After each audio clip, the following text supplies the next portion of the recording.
Hello, everyone. Welcome to Wanies Academy. My name is Olatoye Olayola, a tutor at Wanies Academy.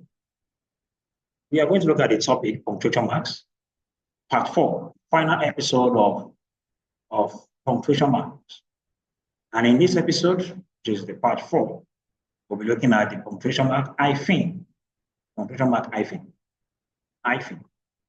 All right.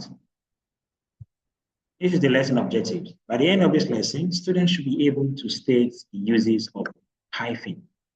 Students should be able to state the uses of hyphen. And secondly, students should be able to use hyphen technically and creatively in writing. Now, this is the symbol for hyphen. As you can see, it has to be shorter than dash. Dash is usually longer.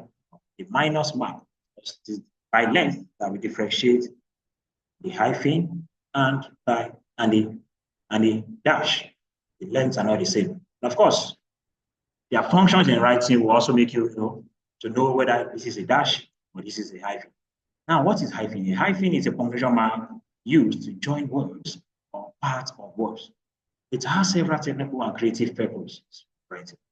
Now, these are the technical uses of the hyphen. Number one, we use it in compound words.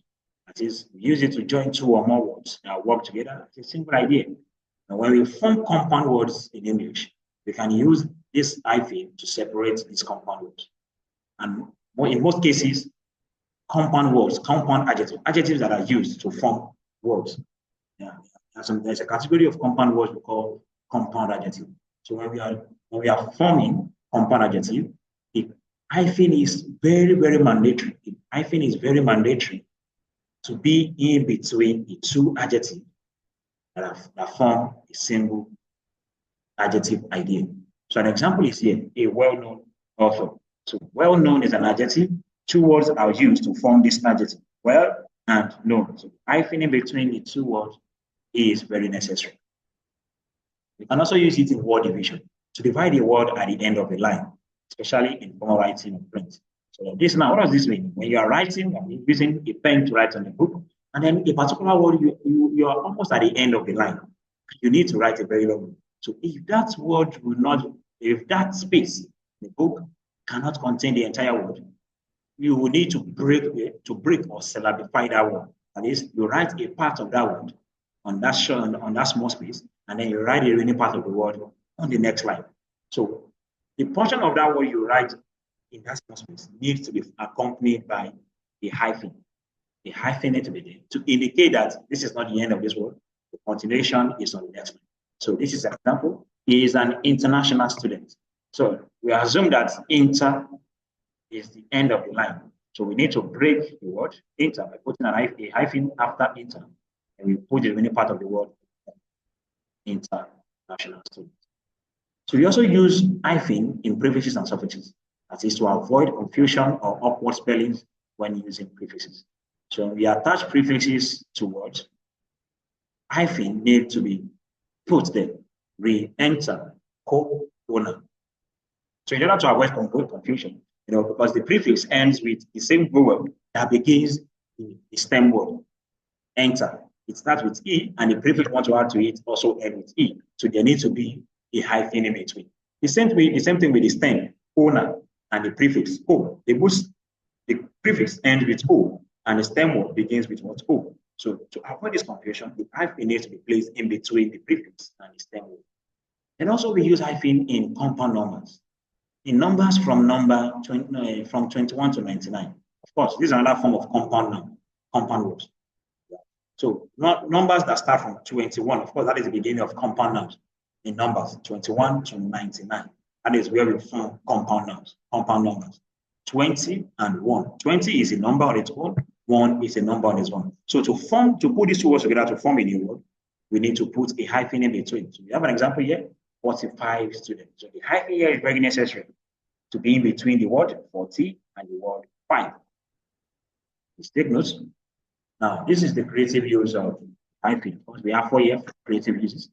Writers sometimes use hyphen in a stylistic or expressive way to mimic spoken pauses, create a stream of consciousness flow invent compound expressions for emphasis. Invent compound expressions of emphasis. Now, this is very common in narrative text, stories, novels, and all of that. We see invention of new words just to communicate a specific meaning, to communicate a specific meaning. So writers can create new words by forming compound expressions. So it's possible in writing. So this is a text that we need to analyze the use of the hyphen in it. The sun-drenched hills rode in the distance, forming a postcard perfect view. A 27-year-old man stood at the edge of the cliff, his wind-blown hair adding drama to his already movie star presence. He was a well-known traveler, part poet, part photographer, and part dreamer, always chasing the not yet seen. It's a once-in-a-lifetime feeling, he whispered, taking in the rush of the golden horizon. And then, without hesitation, he leapt into the unknown, arms wide open, so free-falling into the story still being written. Of course, you can, even without looking at the analysis, it's obvious here. You can identify the compound expressions here. 27-year-old as a compound adjective that modifies the noun, man. Postcard perfect view. You have the hyphen in between postcard and perfect to describe an adjective as well to describe the noun, view. So in the midst of the hyphen we have in this text, we can also see the uses of dash in this text. So this text here helps you to identify the clear difference between dash and hyphen. So you can compare the size, saying that they're not the same. Okay. All right, let's look at the analysis we have here. So these are the phrases that we have identified, the expressions that make use of hyphen. So the type of hyphen used and the explanation. Sun-drenched, that's a compound adjective. It describes the hue before the noun. Postcard perfect. Postcard perfect. It's also a compound adjective. 27-year-old man. It's also a compound noun plus adjective. Wind blown, it's a compound adjective. Then we have movie star as a compound noun. Well known is a compound adjective to describe a particular noun. Once in a lifetime, creative and emotive use. It emphasizes the uniqueness of the experience. Wide open, it enhances emotional tone. And that is it. So these are the uses of the hyphen. I'm sure by now you can state what I said in the objective. You can state the uses of hyphen now, and you can use hyphen in your own writing, creatively, and of course, technically. Thank you. See you in the next class. Bye-bye.